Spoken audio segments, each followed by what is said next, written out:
नमस्कार दोस्तों, मैं डॉक्टर अमन पांडे अपने यूट्यूब चैनल डॉक्टर अमन होम्योपैथी में आप सबका हार्दिक स्वागत करती हूँ। आज मैं बात करने वाली हूँ जॉइंट पेन यानी कि जोड़ों के दर्द के बारे में। मेरा गला थोड़ा ख़राब है, इसके लिए वॉइस को इग्नोर करिएगा प्लीज़, सॉरी फॉर दैट। तो फ्रेंड्स, आज मैं जॉइंट पेन के बारे में बात करने वाली हूँ, जो कि बहुत ही कॉमन प्रॉब्लम आजकल हो गई है। पहले तो ये एज्ड पीपल में देखने को मिलता था, लेकिन अभी ये 30+ में ही देखने को मिल रहा है। तो फ्रेंड्स, आज मैं पूरी वीडियो में जॉइंट पेन के बारे में ही बात करने वाली हूँ, इसके सिम्टम्स के बारे में, इसके कॉजेज़ के बारे में और इसके बहुत ही इफ़ेक्टिव होम्योपैथिक मेडिसिन के बारे में। तो फ्रेंड्स, ये वीडियो बहुत ही महत्वपूर्ण है, इसको लास्ट तक जरूर देखिएगा। तो फ्रेंड्स, अब ये जॉइंट पेन होता क्या है?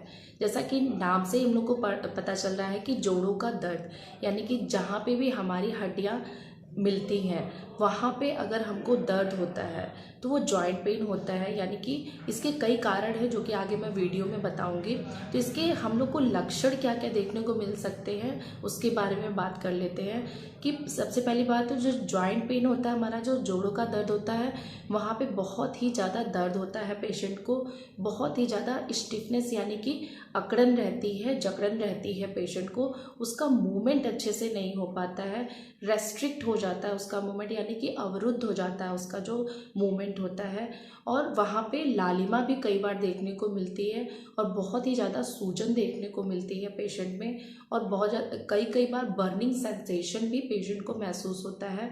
और वहाँ पे ग्रेटिंग सेंसेशन, यानी कि ऐसा लगता है कट कट की आवाज़ आ रही है, जो कि यूरिक एसिड बढ़ने की वजह से भी हमको देखने को मिलता है। तो ये सारे सिम्टम्स हम लोग को मोस्टली जॉइंट पेन में देखने को मिलते हैं। तो फ्रेंड्स, आगे मैं इसके कॉजेज़, होम्योपैथिक मेडिसिन के बारे में बात कर रही हूँ, तो फ्रेंड्स अंत तक जरूर बने रहेगा। तो फ्रेंड्स, अब इसके कॉजेज़ के बारे में बात करते हैं, यानी कि इसके कारण के बारे में बात करते हैं कि कौन कौन से ऐसे कारण हैं जिसकी वजह से हम लोग को जॉइंट पेन होता है, जिसकी वजह से हम लोग बहुत ज़्यादा ग्रसित हो जाते हैं जॉइंट पेन से। तो फ्रेंड्स, सबसे कॉमन और सबसे पहला कारण जो होता है जॉइंट पेन का, वो है ऑस्टियोआर्थराइटिस। ऑस्टियोआर्थराइटिस जो होता है एक क्रोनिक डिजनरेटिव डिसीज़ होती है, जिसमें हमारा जो कार्टिलेज होता है, जो हमारे बोन्स की सरफेस पे लगा होता है, वो धीरे धीरे वियर एंड टीयर होने के कारण डीजनरेशन स्टार्ट हो जाती है, जिसकी वजह से वहाँ पे फ्रिक्शन स्टार्ट हो जाता है। जो कि कार्टिलेज का फंक्शन क्या होता है कि वो हमारा जो मूवमेंट होता है उसको ग्लाइडिंग करता है, यानी कि अच्छे से मूवमेंट को परफॉर्म करता है, वहाँ पे लचीलापन होता है उसमें, तो जिसकी वजह से हमारा जो जॉइंट है वो अच्छे से मूव कर पाता है। लेकिन अगर वो डिजनरेट होने लगता है तो वहाँ पे फ्रिक्शन होना स्टार्ट हो जाता है, जिसकी वजह से हम लोग को जो जॉइंट होता है वो रेस्ट्रिक्ट होने लगता है मूवमेंट के लिए, जहाँ पे स्वेलिंग आने लगती है, स्टिफनेस हो जाती है और पेन होने लगता है पेशेंट को। और वहाँ पे बोन स्पर्स, यानी कि बोन की ओवर ग्रोथ होना भी स्टार्ट हो जाती है, जिसकी वजह से हम लोग को बहुत ही ज़्यादा पेन होने लगता है। तो मोस्टली ये कौन कौन से जॉइंट्स को अफेक्ट करता है? जो ऑस्टियोआर्थराइटिस है, जो हिप्स का जॉइंट होता है, नी जॉइंट होता है, हैंड्स का जॉइंट होता है, इन सब जॉइंट को ये मोस्टली अफेक्ट करता है। तो फ्रेंड्स, सेकंड कॉज की बात करें तो र्यूमेटॉइड आर्थराइटिस, जो कि बहुत ही मेन कॉज माना गया है जॉइंट पेन के लिए। इसमें क्या होता है कि जो RA फैक्टर होता है वो बढ़ा हुआ होता है, और ये ऑटो इम्यून डिसीज़ है। इसमें क्या होता है कि जो हमारे इम्यून सेल्स हैं वो हमारे जो बॉडी के टिश्यूज़ हैं, सेल्स हैं, उनको ही अफेक्ट करना स्टार्ट कर देता है, जिसकी वजह से जॉइंट पेन स्टार्ट हो जाता है। तो मोस्टली फ्रेंड्स, ये जो रूमेटॉइड आर्थराइटिस है ये स्मॉलर जॉइंट्स को अफेक्ट करता है, मोस्टली फिंगर्स को ये अफेक्ट करता है, लेकिन लेटर स्टेजेस में ये बिग जॉइंट्स को भी अफेक्ट करता है, जैसे नी हुआ, हिप हुआ, शोल्डर हुआ, इन जॉइंट्स को भी अफेक्ट करना स्टार्ट कर देता है। प्राइमरली ये जॉइंट्स को अफेक्ट करता है, लेकिन लेटर स्टेजेस में ये हमारे ऑर्गन्स को भी अफेक्ट करना स्टार्ट कर देता है, जैसे आइज हो, लंग्स हो, हार्ट हो, किडनी हो, स्किन हो, इन सब ऑर्गन्स को भी अफेक्ट करना स्टार्ट कर देता है। इसके जॉइंट का जो पेन होता है वो बहुत ही स्टिफनेस रहती है, रेस्ट्रिक्ट हो जाता है मूवमेंट, स्वेलिंग होती है, बहुत ही ज़्यादा पेनफुल होता है। तो रूमेटॉइड आर्थराइटिस के ये सिम्टम्स हैं। इसमें थर्ड कॉज की बात करें तो गाउट एक बहुत ही मेन कॉज है जॉइंट पेन का, जिसमें हमारे ब्लड में यूरिक एसिड का लेवल बढ़ जाता है, जिसकी वजह से जो यूरेट क्रिस्टल्स हैं वो जॉइंट्स में इकट्ठा होना स्टार्ट कर देते हैं, जिसकी वजह से हमारा मूवमेंट रेस्ट्रिक्ट हो जाता है और पेन स्टार्ट हो जाता है। तो यूरिक एसिड बढ़ने की वजह से गाउट की स्थिति आ जाती है। मोस्टली ये बिग टो को अफेक्ट करता है, तो गाउट एक मेन रोल प्ले करता है जॉइंट पेन में। फोर्थ कॉज की बात करें तो इंजरी एक मेन कारण बन सकता है जॉइंट पेन का, यानी कि ओवर स्ट्रेनिंग हो सकती है, स्प्रेन हो सकता है, या फिर फ्रैक्चर के कारण भी जॉइंट पेन हो सकता है। फिफ्थ कॉज की बात करें तो एवास्कुलर नेक्रोसिस, यानी कि डेड टिश्यू होने लगते हैं बोन में, जहाँ पे ब्लड सप्लाई पूरी तरह से नहीं पहुँच पाती है, जिसकी वजह से हम लोग को जॉइंट पेन स्टार्ट हो जाता है। अदर कॉजेज़ की बात करें तो टेंडिनाइटिस एक मेन कारण हो सकता है, जहाँ पे जो हमारे टेंडन्स होते हैं जो बोन्स और मसल्स को कनेक्ट करने का काम करता है, उसमें अगर इन्फ्लामेशन आ जाती है तो जॉइंट पेन स्टार्ट हो जाता है। अदर कारणों की बात करें तो बर्साइटिस, यानी जो बर्सा होता है हमारे जॉइंट पेन में लुब्रिकेशन का काम करता है, अगर उसमें इन्फ्लामेशन हो जाती है तो भी ये जॉइंट पेन स्टार्ट हो जाता है। तो फ्रेंड्स अब बात करते हैं इसके होम्योपैथिक मेडिसिन के बारे में कि कौन कौन सी ऐसी होम्योपैथिक मेडिसिन है कि जो जॉइंट पेन में बहुत ही इफेक्टिव है।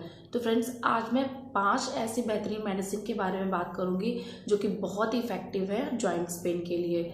जो इसमें मेडिसिन मैं बताने जा रही हूँ, इसमें जो सिम्टम्स है अगर वो आपके जॉइंट पेन से या फिर आपके सिम्टम्स से मैच होते हैं, अगर वो मेडिसिन आप लेते हैं तो बहुत ही अच्छे रिजल्ट देखने को मिलेंगे। तो फ्रेंड्स बात करते हैं सबसे पहली मेडिसिन की। तो सबसे पहली मेडिसिन है रस्टॉक्स। रस्टॉक्स बहुत ही इफेक्टिव मेडिसिन होती है उन पेशेंट्स के लिए अगर जिन पेशेंट का जो जॉइंट पेन है जब वो रेस्ट पोजीशन में रहते हैं तो बहुत ही ज़्यादा पेन होता है, और जब वो इनिशियल मूवमेंट स्टार्ट करते हैं तब भी उनको पेन होता है, लेकिन जब वो कंटिन्यूअस यानी कि लगातार मोशन करना स्टार्ट कर देते हैं, चलना शुरू कर देते हैं, तो उनको आराम मिल जाता है। और जो रस्टॉक्स की मेडिसिन है अगर स्प्रेन हो गया हो पेशेंट को या फिर ओवर स्ट्रेनिंग हो गई हो, कोई इंजरी हो गई हो, तो उस केस में भी रस्टॉक्स की मेडिसिन हम देंगे तो बहुत ही अच्छे रिजल्ट देखने को मिलते हैं। तो फ्रेंड्स रस्टॉक्स 30 पोटेंसी में हम 5-5 बहुत सुबह दोपहर शाम अगर पेशेंट को देते हैं तो बहुत ही अच्छे रिजल्ट देखने को मिलते हैं। सेकेंड मेडिसिन की बात करते हैं ब्रायनिया अल्बा। ब्रायनिया अल्बा ऐसे पेशेंट को दी जाती है जिनका जो जॉइंट पेन है वो बहुत ही ज़्यादा पेनफुल होता है अगर थोड़ा सा भी वो मूवमेंट स्टार्ट कर देते हैं। जब वो रेस्ट पोजीशन में रहते हैं तो उनको आराम रहता है, लेकिन थोड़ा सा भी चलना शुरू करते हैं तो उनको पेन बहुत ही ज़्यादा इंक्रीज हो जाता है। तो ऐसे पेशेंट के अगर सिम्टम हमें देखने को मिलते हैं तो ब्रायनिया अल्बा 30 पोटेंसी में अगर ऐसे पेशेंट को हम देते हैं तो बहुत ही अच्छे रिजल्ट देखने को मिलते हैं। थर्ड मेडिसिन की बात करें तो बहुत ही इफेक्टिव मेडिसिन है अगर जो जॉइंट पेन होता है वो छोटे छोटे जॉइंट्स में हो, जैसे कि रिस्ट जॉइंट हो, अपनी उंगलियों के जॉइंट्स हो, तो एक्टिया स्पाइकेटा मेडिसिन जो होती है बहुत ही इफेक्टिव होती है ऐसे पेशेंट में। अगर जो जॉइंट पेन होता है ऐसे छोटे जॉइंट्स में होता है, ये बड़े जॉइंट्स में भी अगर पेन होता है उसमें दे सकते हैं, लेकिन मोस्टली ये रिस्ट जॉइंट का अगर पेन है और वहाँ पे सूजन है, लालिमा है, उस केस में अगर एक्टिया स्पाइकेटा की 30 पोटेंसी हम 5-5 बहुत सुबह दोपहर शाम पेशेंट को देते हैं तो बहुत ही अच्छे रिजल्ट देखने को मिलते हैं। फोर्थ मेडिसिन की बात करें आर्निका मोंटाना। आर्निका मोंटाना एक बहुत ही बेहतरीन मेडिसिन होती है ऐसे पेशेंट के लिए कि जहाँ पे पेशेंट को ब्रूइज्ड फीलिंग हो, यानी कि ऐसा लगता है कि कोई उसको बहुत ही ज़्यादा मारा हो या पीटा हो और बहुत ही ज़्यादा सोरनेस रहती है उसके पेन में, वो बिल्कुल टच भी नहीं करने देता है पेशेंट अपने जॉइंट्स को या बॉडी को। तो ऐसे पेशेंट का अगर सिम्टम हमें देखने को मिलता है तो हम आर्निका मोंटाना की 30 पोटेंसी सुबह दोपहर शाम पेशेंट को देते हैं तो बहुत ही अच्छे रिजल्ट देखने को मिलते हैं। फिफ्थ मेडिसिन की बात करें तो बहुत ही इफेक्टिव मेडिसिन है ये कॉल्चिकम ऑटोमनली। ये मेडिसिन उन पेशेंट को दी जाती है जहाँ पे यूरिक एसिड बहुत ज़्यादा बढ़ गया हो। वैसे तो ये कोई भी जॉइंट पेन में बहुत ही इफेक्टिव रिजल्ट देती है, लेकिन अगर यूरिक एसिड बढ़ने की वजह से गाउट की स्थिति हो गई हो, मोस्टली बिग टो यानी कि पैर का जो अंगूठा है वहाँ पे सूजन हो, बहुत ही ज़्यादा पेनफुल हो, लालिमा आ गई हो तो उस केस में हम कॉल्चिकम ऑटमली की 30 पोटेंसी पेशेंट को देते हैं तो बहुत ही अच्छे रिजल्ट देखने को मिलते हैं। और इसका जो पेन है वो नाइट में बहुत ही ज़्यादा बढ़ जाता है, तो ऐसे पेशेंट को हम कॉल्चिकम देते हैं तो बहुत ही अच्छे रिजल्ट देखने को मिलते हैं। तो फ्रेंड्स, ये रही कुछ मेडिसिन जॉइंट पेन के लिए। वैसे तो बहुत सारी मेडिसिन है जॉइंट पेन के लिए, लेकिन यहाँ मैं कुछ टॉप मेडिसिन के ही बारे में बात की हूँ। तो अगर आपके ये सिम्टम्स मैच होते हैं इन मेडिसिन से और आप इसको यूज़ करते हैं तो डेफिनेटली आपको रिजल्ट देखने को मिलेंगे। तो आपको अगर आपका आज का वीडियो मेरा पसंद आया तो प्लीज़ मेरे वीडियो को लाइक, शेयर और सब्सक्राइब जरूर करिएगा। Thanks for watching.